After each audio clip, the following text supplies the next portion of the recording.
Today news திறக்கம் யாரை பற்றி பார்க்க போகிறோம்னா, ஓபிஎஸ் வந்து பார்த்திங்கன்னா பிஜேபியோட கூட்டணி முறிய போகிறதா சொல்கிறாங்க.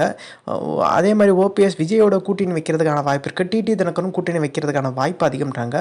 ஸோ இவங்க யாருமே டெல்லி எதிர்த்து பேசலை. இதுக்கு முக்கியமான காரணம் விஜய் கூட பேசுறதில்ல, ஓபிஎஸ் கூட பேசுறதில்ல.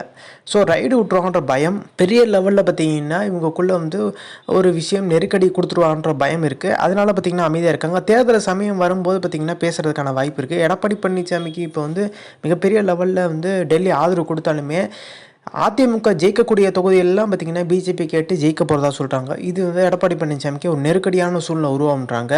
ஸோ இது தவிர்த்து பார்த்திங்கன்னா ஒருவேளை ஓபிஎஸ் டிடி தினகரன் அதே மாதிரி வந்து விஜய் இணைந்து ஜெயிக்கிறாங்க, அதில் தேமுதிக அதே மாதிரி பாமகலாம் இணையதுன்னா அங்கே ஜெயிக்கிறதுக்கான வாய்ப்பு இருக்குது. ஒருவேளை விஜய் கூட்டணி ஜெயிச்சிட்டாங்கன்னா அவங்க பக்கம் பார்த்திங்கன்னா பாஜக சாயறதுக்கான வாய்ப்பும் இருக்குது. அப்படியே பெரிய லெவலில் சாஞ்சாலுமே கூட்டணியெல்லாம் வைக்க மாட்டாங்க.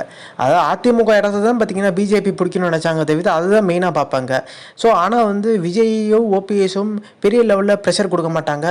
தென் மாவட்டங்களில் பார்த்திங்கன்னா ஓபிஎஸ் டிடி தினகரன் அதிக செல்வாக்கு இருக்குது. எடப்பாடி பழனிசாமிக்கு கொங்கு மண்டலத்தில் செல்வாக்கு இருந்தாலுமே கட்சி அவர் கையில் இருக்குது.